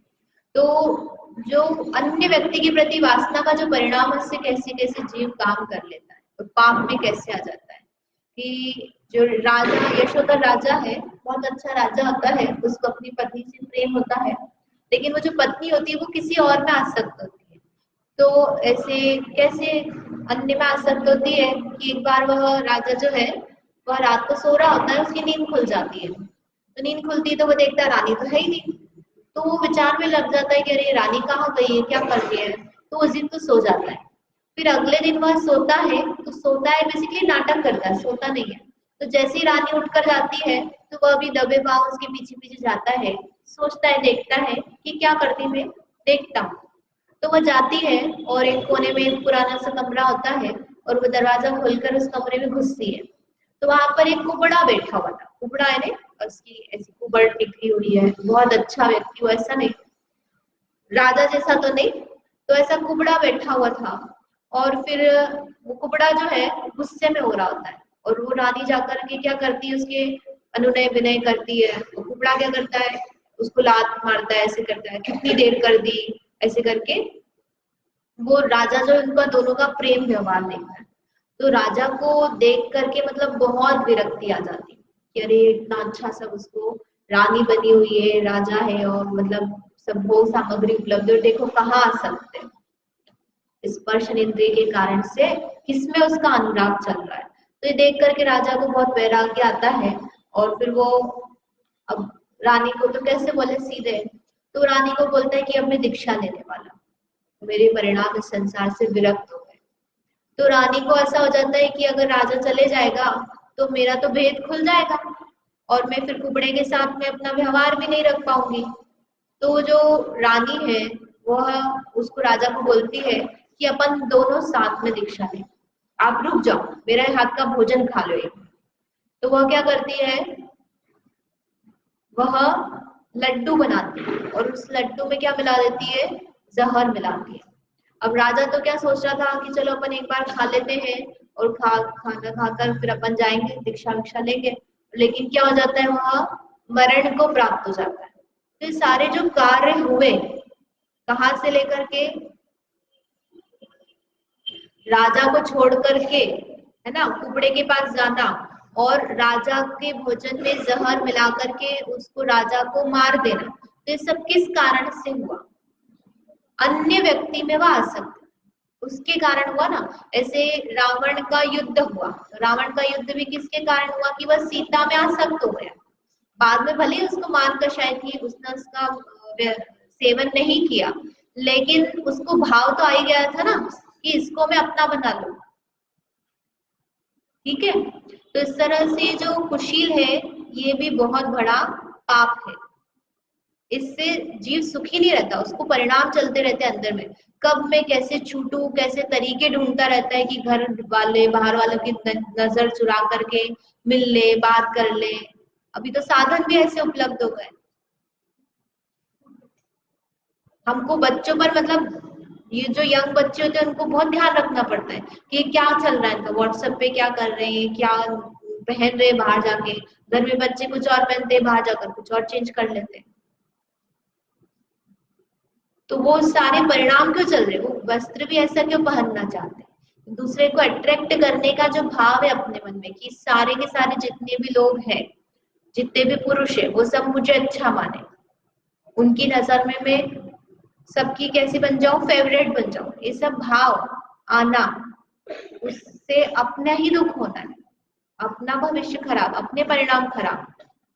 तो इसलिए किसी भी प्रकार से मतलब स्वयं के लिए हम स्वयं अच्छे से रहेंगे तो हमारे बच्चे भी सीखेंगे, उस मर्यादा को सीखेंगे। तो सामान्य से जो कुशील है, स्थूल पाप है कि एटलीस्ट आप जो प्रत्यक्ष है, आप उस प्रत्यक्ष रूप से अन्य पुरुष स्त्री के बारे में बुरा विचार नहीं लाना, ठीक है।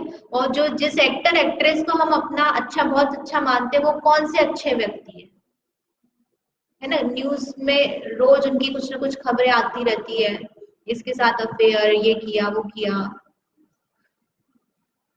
और कोई बहुत सदाचारी हो, शाकाहारी हो, ऐसा नहीं है, उनके निमित्त से अपन उनकी सारी हैबिट्स की अनुमोदना कर देते हैं, उसका भी पाप लगता है।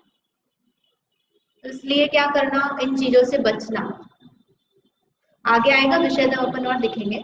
फिर इसके बाद में है चौथा पाप है परिग्रह। तो कौन कौन से हो गए, हिंसा, झूठ, चोरी, कुशील, और ये पांचवा है परिग्रह। अब परिग्रह भी क्या है, एक पाप है। किसी ने, आप लोगों में से किसी ने सुना है पहले परिग्रह पाप है, परिग्रह कुछ होता है, ऐसा कुछ पता है? कितने लोगों को नहीं पता है? नहीं पता है तो आप हाथ ऊपर कर दो, अपन अच्छे से लेंगे। बस दो ही लोग, आप लोगों को पता है परिग्रह, अच्छी बात है। तो ये परिग्रह शब्द नया है। हिंसा, झूठ, चोरी, कुशील तो फिर भी समझ में आ जाता है कि ये पाप होते हैं। नहीं, परिग्रह कहाँ से आ गया, और इनमें सब में बड़ा पाप है ये। कैसे है, परि प्लस ग्रह। परि यानी परिधि होती ना, सर्कल होता है, सर्कल यानी वृत्त, वो वृत्त की परिधि निकालते हैं, बचपन में निकालेंगे 2πr। तो वो परिधि मतलब क्या होता है, वृत्त, सर्कल को चारों ओर से जो घेरा, उसमें जो उसकी दूरी है उसको हम परिधि बोलते हैं। तो ऐसे ही वो परि से ग्रह, परि प्लस ग्रह ऐसा बना। तो परि यानी चारों ओर से, और ग्रह यानी ग्रहण करना, परिग्रह। तो चारों ओर से संग्रहण करना, वह कहलाता है परिग्रह। अब ये क्या हो गया है, पाप कैसे हो गया, पाप कैसे हो गया कि इसके कारण इसमें जीव को दुख होता है। पाप की परिभाषा क्या दी अपन ने, दुख का कारण बुरा कार्य पाप है। तो अपने घर में पदार्थों को इकट्ठा करना, इकट्ठा करने का भाव होना, खूब रुपया, पैसा, अनशन, अनलिमिटेड, कोई लिमिट नहीं है, ये सब जो भाव है ये किस में जाता है, परिग्रह में जाता है। पहले अपन परिग्रह समझ लेते हैं, फिर उसके उदाहरण देखेंगे, है ना। दो बताए इसमें भी, द्रव्य और भाव। द्रव्य परिग्रह मतलब क्या हो गया, आप फिजिकली चीजों को इकट्ठा कर रहे हैं, और भाव परिग्रह यानी क्या हो गया कि हम इकट्ठा तो नहीं कर रहे लेकिन हमारे मन में चल रहा है, ये ले लूं, वो ले लूं, ये आ जाए, वो आ जाए, ऐसे जो चलता रहता है, वो क्या हो गया, भाव। कुछ प्रश्न है क्या किसी को?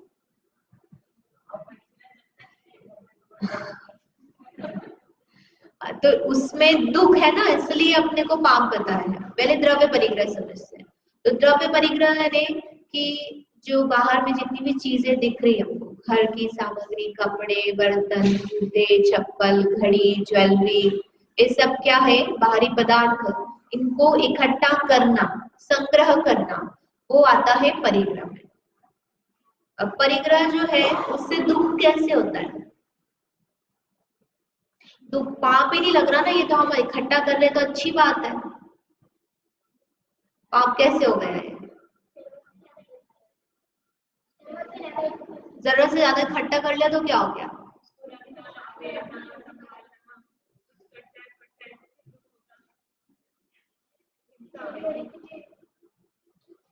बहुत सारी चीजें हैं, यानी अलग अलग तरीके से अपन इसको ले सकते हैं।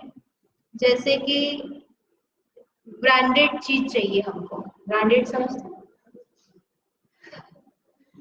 कोई पर्टिकुलर ब्रांड के पर्स है, जैसे डायमंड की ज्वेलरी हो गई, हमको तो यही चाहिए। अब आपको वो चाहिए और अपने पास इतने अपने आय नहीं है, तो हम फिर जुटाएंगे, कुछ ना कुछ हम काम ऐसे करेंगे सही गलत कि जिससे हमें धन की प्राप्ति हो और फिर हम वो चीज खरीदेंगे।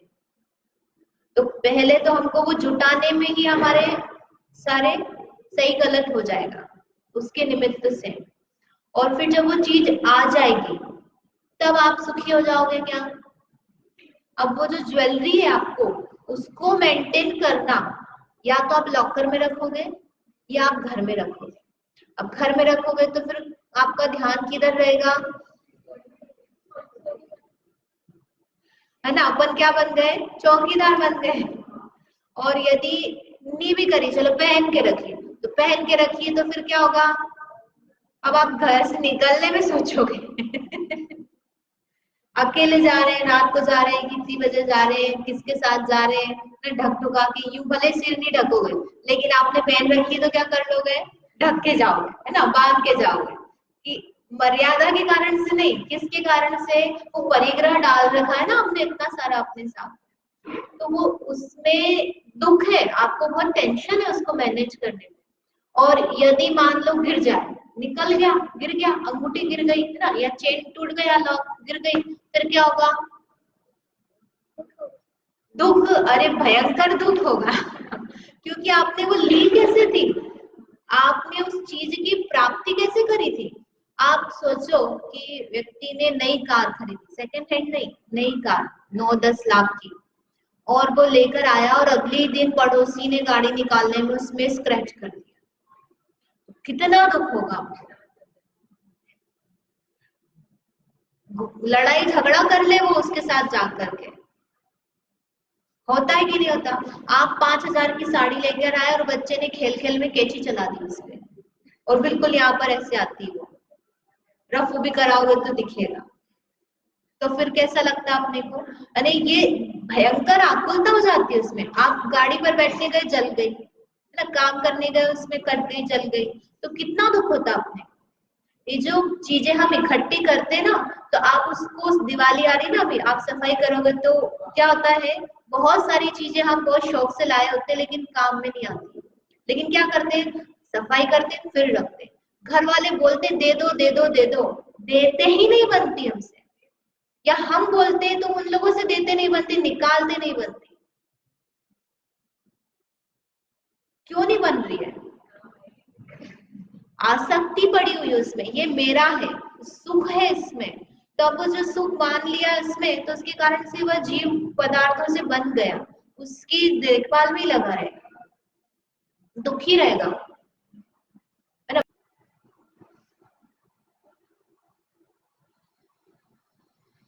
अब ये जो परिग्रह है कितने प्रकार का है, तो 2 प्रकार से है, अंतरंग और बहिरंग। अंतरंग बहिरंग में क्या है, जैसे हमने द्रव्य और परिग्रह और भाव परिग्रह बताया है, तो उसी को अंतरंग और बहिरंग से डिनोट किया है। बहिरंग यानी जो बाहर में हम चीजों का कलेक्शन कर रहे हैं, वो उसको 10 कैटेगरी में कर दिया है कि आप स्थूल में, बाकी छोटी छोटी तो इंक्लूड हो जाएगी। और अंतरंग में क्या है कि अब हम अंतरंग में अपने भाव में बोल रहे हैं कि ममत्व होना, तो वो अंतरंग में किस किस प्रकार से परिग्रह होता है वो यहाँ पर बताए कि हम भावों में हमारे कैसे परिग्रह चलता है। तो पहले बहिरंग परिग्रह देखते हैं। बहिरंग परिग्रह में क्या बताया है, क्षेत्र, क्षेत्र यानी क्या हो गया, प्लॉट, है ना। क्षेत्र, खेत, सोना चांदी, धन धान्य, दास दासी, कुप्पी भान।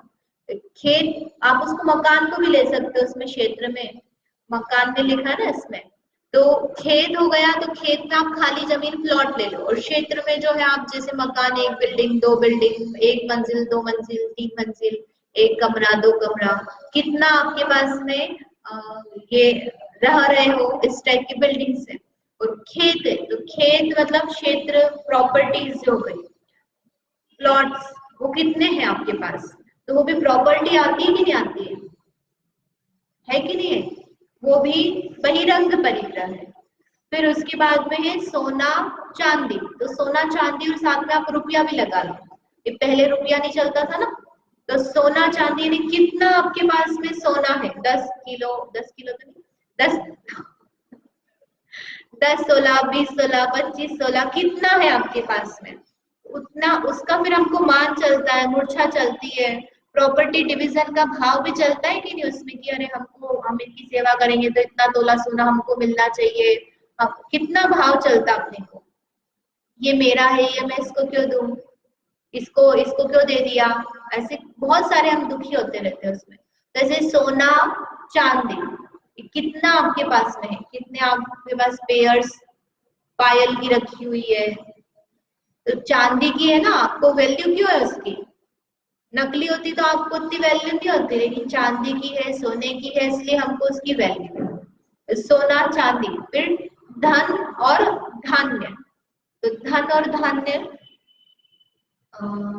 धान्य में तो क्या आता है, अनाज, और धन में धन नहीं लेना है, पशुधन, पशुधन यानी जो एनिमल्स पहले लोग पालते थे, तो गाय है, भैंस है, बिल्ली है, बिल्ली तो नहीं, कुत्ता है, बकरी है, तो ये लोग जैसे खेती करते थे तो उनके घरों में जानवर भी रहते थे, तो बाड़ा है, तो अभी हमारे लिए क्या हो गया, पशुधन की जगह हम क्या ले सकते हैं, व्हीकल, कितने आपके पास 4 व्हीलर 2 व्हीलर है, तो घोड़ा, घोड़ा भी पशुधन में आता था ना, घोड़े कितने हैं, घोड़ा गाड़ी और ये सब रथ वगैरह, तो उसमें अभी भी आप ले सकते हो, जो लोग जैसे पालते घर में पालतू जानवर, तोता हो गया और ये डॉग है ना, तो ये सब उसमें आपके इसमें पशुधन में आ जाता है, तो परिग्रह आपको उससे दुख सुख होता है उसके निमित्त से। और ऐसे ही गाड़ी लगा लेना, 4 व्हीलर 2 व्हीलर, ये सब भी किसमें आएगा, इसमें लगा। फिर धान्य में, धान्य परिग्रह कैसे हुआ, उसको तो हमको कलेक्ट करना पड़ता है, लेकिन आपको जितना जरूरत है आप उससे ज्यादा कलेक्ट करोगे तो क्या होगा, खराब हो जाएगा, दुख का कारण है, फिर आपको उसको निपटाना पड़ेगा, पड़ा रहेगा, संभालते रहोगे, बार बार दिवाली पे, गर्मी में, यानी आपने 4 सीजन का भर के रख लिया तो आपको वही करते रहोगे, इधर उधर पलटा पलटी, करोगे कि नहीं करोगे। आपने ज्यादा चीजें भर के रखी तो कोई जैसे वर्कर्स ही है तो डब्बा खोल के ले गया, आपको पता ही नहीं चल रहा, फिर आधा खाली हो गया, आपने जाके देखा कमरे में, स्टोर रूम में, अरे ये तो इतना सामान चला गया, कौन ले गया, आपका क्या हो गया, दुखी होते रहोगे। तो जितना ज्यादा भरोगे उससे आप, हम दुखी ही होंगे, सुख नहीं होगा, जितना चाहिए, ऐसा नहीं कि आपको कम पड़ गया फिर आप हर महीने दुकान पर जाकर खरीदना पड़ रहा है, ऐसा भी नहीं रखना अपने को, लेकिन इतना ज्यादा भी नहीं रखना कि हमको बस हम बार बार वो उसको संभालने में ही लगे हुए, और फिर वो खराब हो जाए तो हम और दुखी, हमारा पैसा भी गया, अनाज भी गया, और खा भी नहीं पाए, और अपन ने इतनी मेहनत भी लगाई उसमें, अपना परिश्रम भी लगाया।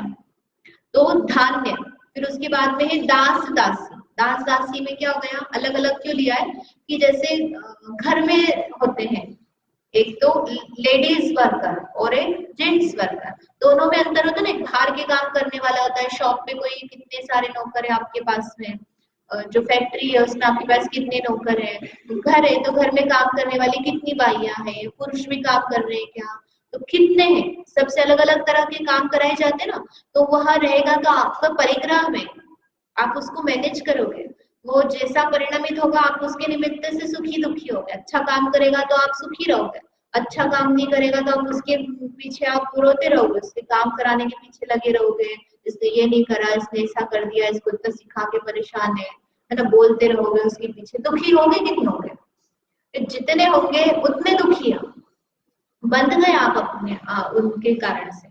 फिर कुप्य और भांड, कुप्य यानी कपड़े, भांड यानी बर्तन, तो कपड़े आई गए, समझ में आता ना, कितने कपड़े हैं अपने पास, घर के, नाइट सूट, बाहर के, फिर ये सलवार सूट, साड़ी, लगा लेना सब आप, कितने कितने क्या क्या अपन रखते हैं, तो सब चीजें मैनेज करनी पड़ती ना, अपने को समझ में आता है कि आप सूट भी पहन रहे हो, साड़ी भी पहन रहे हो, तो सूट भी हमको लेटेस्ट फैशन का चाहिए, साड़ी भी चाहिए, अब पुराने हो गए तो हम उसका क्या करें, मोटे हो गए तो हम फिर नए लाने पड़ेंगे, फिर दुबले हो गए तो अब मोटे के थे वो नहीं आते, इतने सारे विकल्प हो जाते हैं अपने को। साड़ी है तो फिर साड़ी में आप मैनेज करो कि नहीं होनी चाहिए, पुरानी फैशन की नहीं, अब पुरानी है लेकिन हम लाए हैं, इतनी महंगी लाए तो अब उसका क्या करें, कितना अपने को दुख होता है उसके निमित्त से, विकल्प कितने उलझे रहते हैं। बचपन में स्कूल जाते थे, यूनिफॉर्म थी तो कितना अच्छा रहता था, सोचना ही नहीं है कुछ। ये मंदिरों में, पाठशाला में बच्चों की भी यूनिफॉर्म बनाते हैं, ऐसे व्हाइट सूट बना देते ना, तो बस आप व्हाइट सूट डालो और आ जाओ मंदिर में। कोई बैठे हो तो कोई ये विकल्प नहीं, इसने क्या पहना, इसने पहना, अपने को भी विकल्प नहीं क्या पहना। राधिका जी के सफेद वस्त्र रखे हैं तो उसका कारण क्या है, कोई विकल्प ही नहीं उसमें। सफेद पर कुछ कलर नहीं चढ़ना, चढ़ाना नहीं ना, प्रिंट नहीं है, खुद को भी विकार नहीं आना, अन्य को भी विकार नहीं आना, कोई हिंसा भी नहीं है उसमें। और सफेद में ये नया सफेद, ये पुराना सफेद, बस सफेद है, सफेद में क्या कम जाना, तो उसमें विकल्प ही नहीं है। अब वस्त्र तो लेना है तो इसलिए लिया है, लेकिन लिया भी तो कौन सा लिया, तो कपड़े और बर्तन। अब बर्तन भी होते हैं क्या परिग्रह, बर्तन तो चाहिए ही रहते हैं। क्रॉकरी होती है अपने घर में, कुछ होती सजाने के लिए और कुछ होती काम की, लेकिन जो सजाने की वो भी निकलती नहीं, भले हम सालों उसको कभी यूज नहीं करते, पैसे लगा के लेके आए ना, तो बस एक बार का दिवाली पर, ठीक है दिवाली पे तो काम आती है। जैसे बहुत सारी चीजें हमारे पास होती है अननेसेसरी, और उसमें हमारा बहुत परिश्रम, उपयोग, परिणाम जुड़ते हैं, दुखी होते हैं उससे। समझ में आए? तो ये 10 प्रकार के हैं, स्थूल है, इनसे लगा करके आप छोटे छोटे चीजें आप ले लेना। कौन से, यही परिग्रह क्या कि बहुत सारी चीजें होती है अपने साथ में, तो ये बक्कल हो गया, आप रबड़ लगाओगे, बिंदी लगाओगे, अपने घर में देख लेना अलमारी में क्या क्या ठूस रखा। हर बार जाएंगे तो हम 5 चीजें खरीद के लाएंगे, और पुरानी 5 चीजें पहनी भी हो चाहे नहीं पहनी हो, लेकिन हम लेकर आएंगे। और फिर आप जब पहनने जाओगे तो वो नई ढूंढोगे, पता नहीं कहाँ रख दी, फिर पुरानी लगा लोगे, और फिर वो ले जाना हो कहीं ट्रेवलिंग पे तो अब ये लेंगे ये ले, मतलब साड़ी में तो विकल्प लग ही रहा है, आप उसमें भी लगाओगे 10 घंटे, या वही बैठी नहीं हुई, अब ये चूड़ी रखूंगी, ये रखूंगी, ये चप्पल रखूंगी, वो रखूंगी, कितना सोचते हो आप, ये सोचना कितना अपन दिमाग लगाते हैं। नाइट सूट में मतलब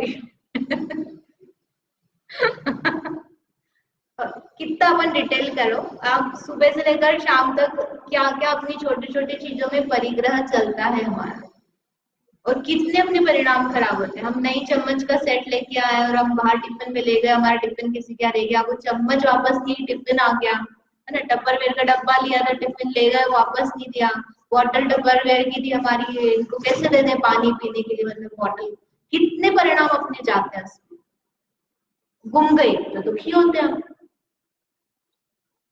ये जो परिग्रह है, मतलब वो चीज से नहीं, उस चीज के प्रति जो अपना भाव है, वो भाव परिग्रह जुड़ा है ना, तो इसलिए वो जब चीज का कुछ उल्टा सीधा परिणाम होता है तो फिर हमारा सुख दुख उससे जुड़ जाता है। इसलिए ये जो परिग्रह है ये सब क्या है, दुख के कारण है, और दुख का कारण होने से पाप है। ये स्थूल है, स्थूल का समझ में आया ना, बहिरंग परिग्रह। अब बहिरंग के बाद में क्या बताया है, अंतरंग परिग्रह। अंतरंग परिग्रह में 14 भेद बताए, कितने बताए, बहिरंग में कितने, 10, अंतरंग में कितने, 14। अब अंतरंग कौन कौन से हैं, तो ये आपको रट्टा लगाना है, ये तो मस्ट है, कौन से, दोनों परिग्रह, अंतरंग और बहिरंग, ये हमेशा आपको काम आए। और कैसे अपन दुखी हो रहे हैं तो अपने को भी समझ में आएगा। तो पहला है मिथ्यात्व, पहला क्या है, फिर है 4 कषाय, क्या है, कषाय, हास्य, रति, अरति, शोक, भय, जुगुप्सा और 3 वेद। अब क्या क्या है, ये शब्द तो पहली बार सुने होंगे बहुत से लोगों ने। तो मिथ्यात्व जो है अपन पाप वाले पाठ में पढ़ेंगे, ये सॉरी कषाय में, अभी आएगा कषाय और मिथ्यात्व सब नेक्स्ट चैप्टर में। तो सामान्य से बता देते हैं, मिथ्यात्व ने क्या, जो पदार्थ जैसा है उसको वैसा नहीं मानना, उल्टा मानना। ऐसे सांप है, सांप को रस्सी मान लिया, या रस्सी है, रस्सी को सांप मान लिया, दोनों में दुखी होगा ना। अगर सांप को रस्सी मान लेगा तो सांप है ना, काट भी सकता है, काट लेगा, आपको पता ही नहीं चलेगा। और रस्सी को सांप मानेगा तो वो डरने की बात नहीं है, लेकिन फिर भी हम डर रहे हैं, तो उल्टा मानना, उसको क्या कहा, मिथ्या। फिर उसके बाद में है 4 कषाय, क्रोध, मान, माया, लोभ। अब ये सब कैसे है नेक्स्ट चैप्टर में समझेंगे। फिर है हास्य। हास्य मतलब क्या है? हंसी। हंसी में एक तो स्माइल, आनंद होना अलग बात है, और हंसी उड़ाना वो अलग बात है ना। हंसना, गप्पे लगा के हंसना, निंदा में हंसना, किसी की इंसल्ट करके हंसना, ये सब हास्य में। और एक अपन पूजा कर रहे हैं और आनंद आ रहा है, वो अलग है। हास्य में कषाय ली रही है। फिर उसके बाद में है रति और अरति। रति यानी कोई चीज अच्छा लगना,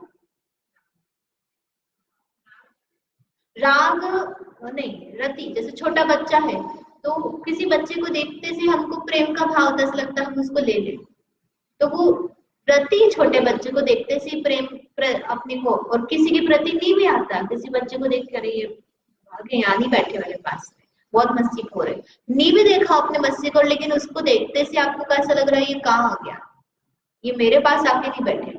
ये बच्चा क्या, आप किसी बड़े के प्रति समझ लो, आप पहली बार मिले हो किसी रिलेटिव से, लेकिन आपको उसको देख करके अच्छे भाव नहीं आ रहा है, और किसी रिलेटिव से पहली बार मिलते से अपने को अच्छा लगता है, तो वो रति अरति का भाव है।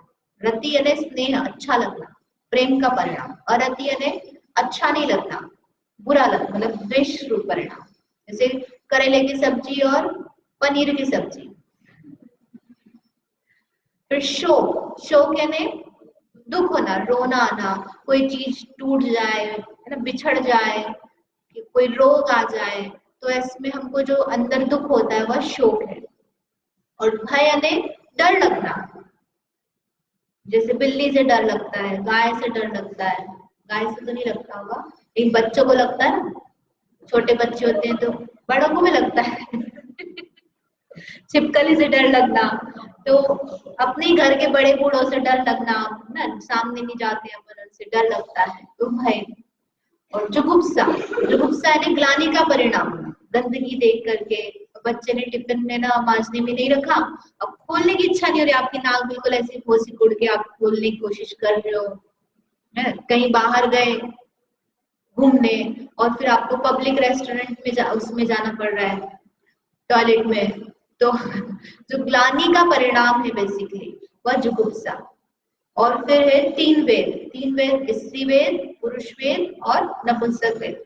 स्त्री पुरुष नपुंसक वेद में क्या है कि स्त्री वेद में है पुरुष को भोगने का परिणाम होना, पुरुष वेद में है स्त्री को भोगने का परिणाम होना, और नपुंसक वेद में है स्त्री पुरुष दोनों को भोगने का परिणाम होना, है ना। स्त्री पुरुष दोनों में अपोजिट लगेगा, ऐसे जिसको पुरुष वेद का उदय है उसको स्त्री अच्छी लगेगी, जिसको स्त्री वेद का उदय है उसको पुरुष अच्छा लगेगा, और जिसको नपुंसक वेद का है उसको स्त्री पुरुष दोनों को भोगना अच्छा लगेगा। तो ये अंदर में ये परिणाम है। तो ये सब क्या है, अंतरंग परिग्रह, इनके निमित्त से दुख होता है। एक एक करके अपन ये कषाय वाला पाठ आएगा ना, तब उसमें मिथ्यात्व कषाय समझेंगे, तो विशेष और देखेंगे। और ये सामान्य से आप इनके नाम रट लेना, ठीक है, बहुत ज्यादा डिटेल में अभी अपन नहीं जाएंगे। प्रश्न है कुछ? तो अंतरंग और बहिरंग परिग्रह। फिर अब ये जो 5 पाप है, तो 5 पाप है, तो इनसे छूटे कैसे, हम क्या करें? तो इनकी जड़ जो है वो क्या है, मिथ्यात्व और कषाय। जैसे हम मान कषाय बहुत है, अच्छा दिखना चाहते हैं, स्टैंडर्ड दिखना चाहते हैं, सुंदर दिखना चाहते हैं, तो उसके लिए कारण फिर कार्य करेंगे हम, पैसा कमाएंगे सही गलत तरीके से, झूठ भी बोल सकते हैं, मायाचारी भी कर सकते हैं।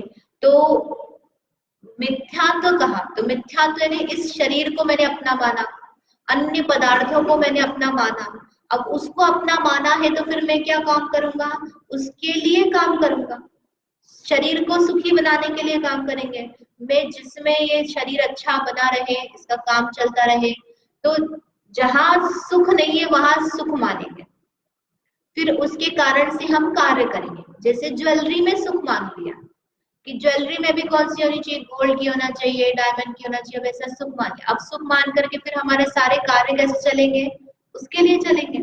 तो पहले तो क्या हुआ, मिथ्यात्व कि सुख कहाँ माना, बाहर में, अब फिर उसके कारण से हमने क्या करा, पाप करा हिंसा कर सकते हैं, झूठ बोल सकते हैं, चोरी कर सकते हैं। तो ये पाप जो हुए वो किस कारण से हुए? उल्टा माना उसके कारण से पाप हुआ। नहीं समझ में आया?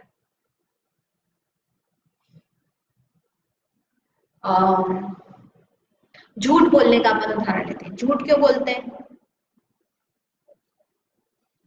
सच नहीं बोलना होता इसलिए झूठ बोलते हैं। तो बिल्कुल वैसा आंसर हो गया कि झूठ बोला किसी व्यक्ति ने, तो झूठ क्यों बोला? कोई उदाहरण ले लो, उसमें जरूरी नहीं है कि हमको मतलब बिल्कुल ऐसा ही लेना है। जैसे बच्चे का उदाहरण अपन लेते हैं कि उसको 0 मार्क्स आए थे और उसने क्या करा, 90 बना लिए। 100 तो नहीं, 100 तो बहुत ज्यादा हो जाएंगे, वो भी समझता है कि मैं 100 नहीं ला सकता। तो उसने 0 के 90 कैसे किए, क्यों किए? उसको लगा कि ये 90 मार्क्स अच्छे होते हैं, उसमें प्रशंसा मिलेगी, और 0 में अपने को डांट लगेगी। इस सुख कहाँ लगा उसको? 90 मार्क्स में। तो वहां उल्टा मान लिया ना उसने कि ये ऐसा होगा, ये फेल और ये पास, और इससे मैं दुखी, इससे मैं सुखी, और फिर ऐसा होगा तो उसके लिए फिर उसको दुख होगा। तो ऐसा सोच करके उसने क्या करा, झूठ बोला। उसका कारण से करा। मान कषाय भी थी कि भैया मेरे फेल हो गया, अब मैं फेल हो गया तो कैसे काम चलेगा, तो फेल नहीं कहलाना चाहता। कषाय आई ना, मिथ्यात्व और कषाय। तो कषाय के कारण से पाप किया, गुस्सा आया बहुत, गुस्सा आके हमने मारा, तो हिंसा हुई कि नहीं हुई? तो कषाय से फिर हिंसा। अब गुस्सा क्यों आया कि मेरा काम नहीं किया, मेरी चीज तोड़ दी, मेरी गाड़ी पे स्क्रैच लगा दिया। तो गाड़ी पे स्क्रैच लगाया तो क्या हुआ उसमें, हमारा परिग्रह जो था उसका, कार परिग्रह है ना अपना, तो उसका परिणमन खराब हो गया। उसके कारण से मुझे क्या हो गया, क्रोध आया, क्रोध से फिर मैंने हिंसा करी। एक दूसरे से रिलेटेड है ये चीजें। तो कषाय से भी पाप है और मिथ्यात्व से भी पाप होते हैं। कषाय का समझ करके और अच्छे से समझ पाएगा कि दोनों कैसे चल रहे हैं। और उनके उत्पन्न नहीं होने पर पाप भाव उत्पन्न ही नहीं होता। अब आप इस शरीर को ही अपना नहीं मानोगे तो आपको अन्य चीजों से कुछ संबंध ही नहीं है। जब आत्मा में सुख है तो बाहर कोई चीज में सुख नहीं है, तो कुछ चाहिए ही नहीं। झूठ नहीं बोलना, हिंसा नहीं करना, चोरी नहीं करना, परिग्रह नहीं करना, मुशीर नहीं, कुछ भी नहीं होगा। और चाहिए तो फिर हमारे सारे काम चलेंगे। अतः संपूर्ण पाप नष्ट जाते हैं। इसमें मिथ्यात्व पता है, मिथ्यात्व किसे कहते हैं, देख लेते हैं कि मिथ्यात्व किसे कहते हैं। तो उल्टी मान्यता को मिथ्यात्व कहते हैं। अब उल्टी मान्यता यानी कि किसी के प्रति हमारी दृष्टि विपरीत बन जाना, किसी भी पदार्थ के प्रति। जैसे अब हमें बच्चे को स्कूल भेजना है, तो बच्चे को स्कूल भेजना है तो उसके पहले दिन स्कूल में गया और फिर रोया रोया रोया ना भेजने में, तो उसको क्या दिमाग में बैठा हुआ है कि घर में सुख है और स्कूल में दुख है। और अपने को क्या पता है, स्कूल में अच्छा सीखेगा, वो खेलेगा बच्चों के साथ। एक घर में तो रोता रहता, अकेला अकेला खेलता रहता है, परेशान होता रहता है। तो वहां स्कूल में जाकर 4 बच्चों के साथ खेलेगा, सुखी होएगा। लेकिन बच्चे के मन में क्या है, स्कूल में दुख है, घर में सुख है। तो वह कैसा हो गया, उसके लिए उल्टा हो गया। जैसे कोई जहर को मान ले कि जहर बहुत अच्छा है। अब जहर अच्छा होता है क्या? जहर से क्या होगा, मृत्यु ही होनी है। लेकिन उसको कोई मान ले कि ये अच्छी चीज है, ये अपने को यूज करना चाहिए, पीना चाहिए, तो अपन क्या बोलेंगे, कैसा पागल व्यक्ति है, कैसा उल्टा दिमाग चल रहा है इसका। तो ऐसे ही जो पदार्थ जैसा है उसको वैसा नहीं मान के उल्टा मानना। जैसे आत्मा में सुख है और इन सब पदार्थों में सुख नहीं है, लेकिन क्या मानना, इन पदार्थों में सुख है और इनसे सुख है, ऐसा मानना। तो ये क्या हो गया, उल्टी मानना। ये शरीर और आत्मा अलग अलग है, लेकिन क्या मानना, ये शरीर में है। आत्मा क्या है, जीव है ना। आत्मा का कोई लिंग है क्या, स्त्री पुरुष? आत्मा आत्मा है, लेकिन अपने आप को मैं मान रहा हूं, मैं स्त्री हूं, ऐसा मान रहा है। तो वो क्या हो गई, उल्टी मान्यता। समझ में आया, आया कि नहीं आया, है ना? तो जो है उसको वैसा नहीं मानना वह मिथ्यात्व है। तो इन पांचों पापों से भी बड़ा पाप कौन सा हो गया? मिथ्यात्व। अब मिथ्यात्व कैसे हो गया? क्योंकि मिथ्यात्व होगा तो ही क्या होगा, इसके कारण से जीव पाप करता है। अरे बाहर में सुख मान रहा है तभी जीव आगे की सारी चेन चलेगी, राग करेगा, द्वेष करेगा, क्रोध मान माया करेगा, और फिर उसके सारे हिंसा, झूठ, चोरी, कुशील, परिग्रह चलेंगे। तो इसलिए मिथ्यात्व है तो आगे के पाप की सीक्वेंस चलेंगे। तो हमको क्या करना है, अपनी मान्यता, दृष्टि सही करना है। हम जिस तरह से पदार्थों को देख रहे हैं, तो जो अपना व्यू है, उस व्यू को अपने को सही करना है, तो हमारे पाप छूट सकते हैं। ठीक है, पाप छोड़ना है कि नहीं छोड़ना है? तो मिथ्यात्व कैसे छूटे? कि उसका ज्ञान हो, किसका? जो वस्तु जैसी है, उसका जो स्वरूप है, उसको उस रूप ही मानने पर मिथ्यात्व छूट जाए। समझ में आए? जैसे हम शादी हुई और शादी होने के बाद में हम ससुराल आए और अब क्या मान रहे हैं, मायका ही अच्छा है, मायका ही अपना घर है। तो हम सुखी हो पाएंगे क्या ससुराल में? क्यों नहीं हो पाएंगे? क्योंकि अब ससुराल में अपना घर हो गया ना। आप मायके में रहोगे तो मायके वाले भी दुखी और ससुराल वाले भी दुखी, और हमारी जो मान्यता है हम उससे भी दुखी। तो यदि हम अब इधर आ चुके हैं तो हमारे कर्तव्य किसके लिए हो चुके हैं? ससुराल वालों के प्रति, वही हमारे अपने। ऐसे आप मानोगे नहीं तो आप दुखी रहो, है ना। तो ऐसा ही ये ज्ञान हुआ तब अपने माना ना, सही जो माना वो कैसे माना कि नहीं अब अपन इधर ऐसा ज्ञान किया अपन ने, फिर अपना श्रद्धान बैठा। तो ऐसे ज्ञान होने पर हमारा मिथ्यात्व छूटेगा। तो ये शरीर को हम अभी तक मानते थे क्या कि शरीर अलग है और मैं अलग हूँ? ऐसा ज्ञान था क्या पढ़ने के पहले? जीव जीव समझा तब हमने समझा कि नहीं शरीर अलग होता है ना, आत्मा अलग होती है। तो ये ज्ञान हुआ तो अब हम फिर भी थोड़ा थोड़ा सोच सकते हैं कि ये शरीर है, ये मैं स्त्री नहीं हूँ, ऐसा अपन विचार कर सकते हैं। तो जैसे जैसे हम ज्ञान करते जाएंगे वैसे वैसे हमारी मान्यता सही होती जाएगी। अभी तक आपको पता था कि रसगुल्ले में सुख नहीं है,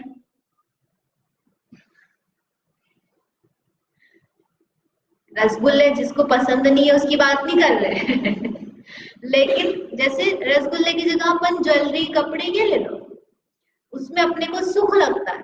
तो ये ज्ञान लगता है, अभी भी लगता है, लेकिन ज्ञान था क्या पहले? ज्ञान अब अपने को पढ़ने पर हुआ ना कि ये भैया आत्मा में सुख है। तो अब ज्ञान हुआ तो धीमे धीमे निकल में जाएगा। तो ज्ञान करना पड़ेगा, ज्ञान होने पर मिथ्यात्व छूटेगा। अब ज्ञान कैसे करना? पढ़ना, है ना। पढ़ोगे तो ज्ञान होगा, ज्ञान होगा तो मिथ्यात्व छूटेगा, और ये 5 पाप अपने आप छूटे। जैसे जैसे अपन पढ़ते जाएंगे ना, अपने को अपने जीवन की बहुत सारी फालतू की चीजें तो ऐसे लगेगा ऐसे कुछ है ही नहीं, टाइम, मनी, सब चीज वेस्ट। हम छोड़ने का नहीं बोल रहे, आपको वास्तविकता समझ में आएगी, अपने जीवन का पर्पस हम कर क्या रहे हैं, क्या चल रहा है। जैसे दिन भर में हमारे पास फोन है तो हर समय हमारे पास फोन, कुछ नहीं आया, कोई नोटिफिकेशन नहीं है, लेकिन फिर भी हम उसको अनलॉक करेंगे और फिर उसको देखते रहेंगे, और कुछ नहीं तो एप्लीकेशन में खोल के देखेंगे क्या चल रहा है, क्यों कर रहा हो। किसी से बात करनी है, कोई मैसेज आया है, मैसेज आता तो नोटिफिकेशन आ ही जाता है ना। नहीं दिख रहा है लेकिन फिर भी हम लेंगे, और वो अपने साथ ही चलना चाहिए, जहां जाएगा ना उसके साथ में हमारा फोन चलता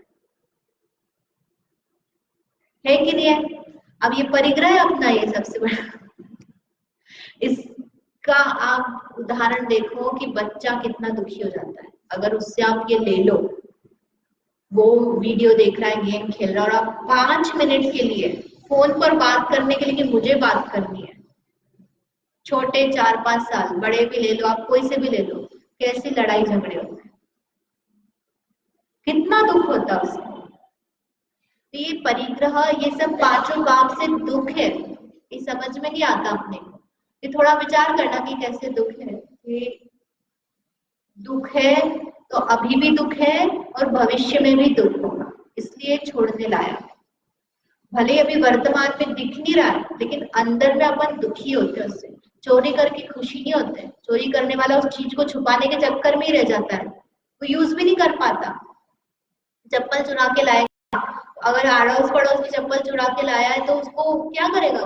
घर वाले पूछेंगे कहाँ से लाया, पैसे कहाँ से मिले, पहन नहीं सकता वो, लेकिन चुरा के लाया। अब कोई खोल ले उस सामान को, अलमारी खोल ले, वहां रख रखी है आपने, फिर क्या करोगे? चप्पल ही चुरा, ऐसा नहीं, खाने पीने की चीज भी लोग बिना बताए खरीद लाते हैं, मना करते हैं बड़े, चॉकलेट नहीं खाना, ये नहीं खाना, फिर बच्चे चोरी चोरी चुप के लेके आते हैं, फिर बैग में ठूस के रखेंगे, इधर ठूस के रखेंगे, अपन बैग चेक करने जाएंगे, नहीं नहीं मैं निकाल के देता हूँ। काम चलते कि नहीं ऐसे? डरता है बच्चा कि अरे मेरी ये चोरी, ये झूठ पकड़ा नहीं जाए, फिर डांट पड़ेगी। कैसे आप बच्चे रहते ना, बहुत जल्दी समझ में आती है उनके थ्रू चीजें कि कैसा चल रहा हो, दुख भी पकड़ में आता है कि कैसे चल, हम भी, हमारे भी दुख रहते हैं लेकिन हम देखते ही नहीं है कैसे दुखी हो रहे हैं उनसे। और वो छोटी छोटी चीजों से लगा लेना अपन चौके में, जैसे चीज इधर की उधर हो गई है ना, कम ज्यादा हो गई, टूट गई फूट गई, जो अपना परिग्रह आदि है, झूठ चोरी सब उधर चलता है। ठीक है, समझ में आया? कुछ प्रश्न है तो? 5 पाप है कौन कौन से?